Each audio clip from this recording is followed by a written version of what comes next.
السلام عليكم. اسمحوا لي بزاف على هاد الغبره هادي. تقريبا راه اكثر من شهرين ما بقيتش حطيت والو. داكشي علاش ما كنتش نشوف الدعم ديالكم في هاد الفيديو، حيت كيف عارفين يوتيوب الا ما بقيتش حطيتي فيديوهات كيهبط لك الريتش وما كتبقاش تطلع لبنادم.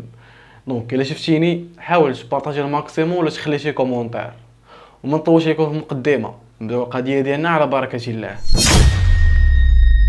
الجريمه ديال اليوم غادي تخليك تتاكد بلي الناس اللي قراب ليك واللي كدير فيهم الخير هما اللي في الاخر كيغدروك، اما الناس اللي بعاد راه عايشين حياتهم وما مسوقينش لك كاع واش انت كاين ولا ما كاينش. الا بغيتي تعرف علاش قلت هاد الهضره هادي ما عليك الا تكمل هاد الفيديو حتى الاخر.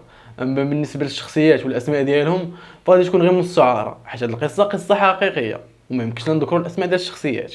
القضيه ديالنا كتبدا مع واحد العائله اللي لاباس عليهم عايشين حياتهم بخير. سي ابراهيم، لاله فاطمه وبنتهم اللي عندها 21 عام كانوا عايشين بخير وفوق السلك ما خاصهم والو. مع العلم ان السي ابراهيم كان خدام في واحد المنصب مهم في الدوله، عايش هو ومرته وبنته اللي عندها 21 عام كيف قلنا، وهاد البنت هذيك تقرا في الجامعه. السي ابراهيم من بعد سنوات ديال تماره قرر يبني فيلا جديده في واحده من احسن الاحياء اللي كاينه في ديك المدينه، حي فيه الفيلات محسوبين وفيه غير الشخصيات. وهنا كان كلشي مزيان، ريق المسائل مع الطاسرونات، ريق ليهم فلوسهم، الفيلا طلعات، كلشي كان زوين، الحياه سعيده. وفسروا الاشغال والفيلا تقادات وطلعات، العائله هنا تقرر تحول ليها وكلشي كان فرحان حتى من الخدامه ديال الدار اللي سميتها زهره وبقاو عاقلين عليها مزيان حيت عندها دور مهم في هذه القصه هذه. كلشي كان فرحان. داك الحارس الليلي لا البنت لا الام لا السي ابراهيم اللي براسو كان قاتل عليها. الامور كانت غادا مزيانه، تحولوا للفيلا عايشين حياه بخير، كلشي ضاحك كلشي ناشط. حتى واحد النهار توصل السي ابراهيم واحد لابيل، الو جا راه اختك ماتت. السي ابراهيم ما عرف ما يدير، هز بنتو ومرتو شدو الطوموبيل شدو الطريق للبلاد فين ساكنين مو واختو. وصلوا تما عزوه الناس، داروا لختو من الغد ليه العشاء. الامور كانت غادا مزيان في هذا الشيء. بنت السي ابراهيم كانوا قربوا عند الامتحانات في لافاك وكان خاصها تعطيهم وقت وتبريباري ليهم قبل ما يوصلوا. داكشي اللي كان الام هزت بنتها وقالوا يلا نمشيو نرجعوا للفيلا، ملي تبقاي مكونسونطريه تما وتبريباري على خاطرك. اما السي ابراهيم بقى مع الوالده ديالو باش يعزيها ويصبرها حيت راه ميته ليه اختو واللي هي بنتها. وفاش كانت جايه لاله فاطمه وبنتها للفيلا صونات ليها امها قالت لها جيت تعشي معايا بنتي.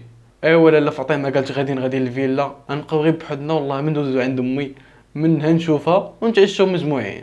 ايوا صافي ديك الساعه قلبوا الطريق شدوا الطريق، جيت للدار ديال الام ديالها. فاش وصلوا لقاو العشاء موجود غيخلطوا وجلسوا بداو كيتعشاو. وفاش كانوا جالسين تناقشت هي وخوها مع خوها كان مبلي شويه، نتوما عارفين ملي كيكون مبلي شويه كيكون كاعي الله يعفو على الجميع. لاله فاطمه تعصبات هزات بنتها وقصدوا الفيلا. الخدامه اللي سميتها زهره مشات للفيلا مشات كتدق باش دير خدمتها عاوتاني. دقات حتى عيات ما حل ليها حتى واحد. قالت اجي يمكن مازال في العزو مازال ما جاو. جات لغد لي عاوتاني دقات ما حل ليها حتى شي واحد. انا غتصوني للسي ابراهيم وتقول ليه راه كاين في الفيلا كندق ولكن راه ما كيحل ليا حتى شي واحد. داكشي اللي دار السي ابراهيم صون على مرتو وبنتو حتى واحد ما كيجاوبو. وفاش سول في لافاك قالوا ليه راه حتى ليكزام ما جاش دوزاتهم. انا غدير ليه الطن في راسو وغتقول 100% وقعت ليهم شي حاجه. وديك الساعه تسلم على مو وديمار الطوموبيل واش طاق للفيلا. انا فوق غيوصل للفيلا غيلقاها مترعه كامله محلوله. غادي يدخل وغادي يبدا يقلب على مرته وبنته وسط البيوت حيت كان فيها البيوت بزاف. كيقلب غيلقى بنته ومرته مسرحين وسط دماياتهم. هاد المشهد اللي غيبقى عاقل عليه وعمرو غادي ينساه. باش تلقى برشك وبنتك مسرحين وسط دمهم ومربوطين من الفوق راه ما يمكنش. وديك الساعه خرج كيجري من الفيلا نيت نقصت السلطات باش يخبرهم بهذا الشيء كامل. عاودين القصه من اش لزاد، وهنا السلطات غيتحركوا بسرعه باش يمشيو يفحصوا داك الشيء ويجمعوا لك كانت شي ادله. الشرطه بالزربه وصلوا للفيلا وبداو التحقيق ديالهم، لقاو بزاف ديال الذهب مصفور فلوس وحتى لو واحد في النيه كانوا عند السي ابراهيم اللي نادرين وساوين الثمن. الشرطه فاش شافوا القتل والسرقه قالوا هذه ماشي سرقه عاديه وهذا الشيء باينه كان مدبر ليه. هنا البوليس غيخرجوا غيدوروا على الجيران العساس اي واحد كيف ديك البلاصه غيسولوهم، اي واحد فيهم كيخرج لهم شي سبه باللي راه ما كنتش ديك الليله تما. الايام كدوز والقضيه مازالت مفتوحه والسي ابراهيم ما مصروطاش ليه اللي قتل ليه بنته ومرته باقيين مطلوقين. وواحد النهار قرر انه يمشي يقلب في الفيلا الراس. مشى بدا كيقلب واكتشف بلي شي واحد في النيه ثمينه تسرقات ليه وانا جاتو الفكره علاش منش نقلب في السواق ونشوف واش كاين شي لوحات تما ونقلب على راس الخيط. نتوما عارفين الشفار ما كيقلبش على اللوحات الثمينه، هادي ساويه هادي ولا هادي ساويه هادي، الله يجي عليهم يلقى الموناليزا غيشد غيمشي بيها واخا يعطو فيها 1000 درهم.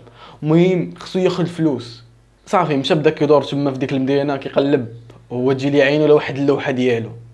مشى شد خونا قال لي شكون باع لك هادي، وعيط على البوليس. البوليس جاو داو خونا وبقاو كيحقوا معاه مزيان حتى قر ليهم بجوج باعوا عليه. من بعد ما جابوا دوك الجوج لمقر الشرطه غادي يبقاو يحقوا معاهم مزيان. في الاول كانوا ناكرين ومباغينش يقروا، موراه فاش عصاوهم مزيان بداو كيقروا ويقول لهم حنايا ما درنا والو، العساس هو اللي كان مدبر لهاد الشيء كامل. من بعد ما جابوا العساس باش يعاود لهم داكشي اللي دار في الاول نكر كلشي، موراها غادي يقر وغادي يقول واحد الحقيقه اللي انا براسي صدماتني. قال لهم بالحرف العقل المدبر ديال هاد الجريمه هادي هي الخدامه. لا زهره اللي قلت لكم في الاول عقلوا عليها مزيان. الخدامه اللي كانت داخله خارجه للدار كلاش ماكلتهم، خدات فلوسهم، واللي كانت الاسره كتثيق فيها بزاف، كانت في علاقه سريه مع داك العساس. عاودت لي المزيوده كامله فيك حط الفلوس، الذهب، اي حاجه ساويه الثمن فيك تحط. عاودت ليه بالديطاي. هما في الاول كانوا ناويين انهم يدخلوا يسرقوا ويخرجوا، عين ما شافت قلب موجع، حيت كيف قلت لكم العائله كامله مشاو باش يعزيو وخلاو الفيلا خاويه. ولكن بنت ديال سي ابراهيم كانوا عندنا ليكزام ضروري خصها تحضر ليهم، ضروري خصها تجي باش تبريباري ليهم، وهذا هو المشكل الكبير. رجعوا قبل ما يسالي العزو، وكيف قلت لكم لاله فاطمه تخاصمت مع خوها ورجعوا في الليل الفيلا. وفي ديك الليله نيت كانوا دوك العساس والخدامه ودوك جوج اشخاص كانوا بغينا يشفروا الذهب والفلوس وكاع داكشي اللي كاين في ديك الفيلا. وفاش دخلوا الشفاره للفيلا ولقاو لاله فاطمه وبنتها وسط الفيلا تخلعوا وما عارفوا ما يديروا. اش قالوا؟ غنشدوهم ونربطوهم وغادي نقتلوهم باش ما يشوفنا حتى شي واحد وما يبقى ورانا حتى شي دليل. وفي الاخير بانت الحقيقه كامله وتعرف شكون قتل لاله فاطمه وبنتها. وموراها غادي يتقدموا للعداله وتحكم عليهم باحكام ثقيله، حيت كان عندهم الضرب والجرح والسرقه وبزاف ديال الحوايج اخرين. سي ابراهيم من مورا هادشي كامل واخا عرف بلي هادوك خوتنا دخلوا للحبس ولقاو المصير ديالهم، ولكن قلبو مازال محروق. مشى ليه بنته ومرتو، شكون اللي غادي يردهم ليه؟ نفترضوا دخلوا حتى 50 عام حتى 60 عام حتى حياتهم كامله، شكون اللي غيرد ليه بنته ومرتو؟ حياته كامله تخربقات وتهرسات، مازال ما كملش فرحته بالفيلا الجديده مشات ليه بنته ومرتو. وهذا الشيء علاش قلت لكم في الاول الناس القرابين ليك واللي كدير فيهم الخير وكتعامل مزوين هما اللي في الاخر كيغادروك، اما الناس اللي بعادين عليك عايشين حياتهم ومسوقينش لك كاع واش انت كاين ولا ما كاينش.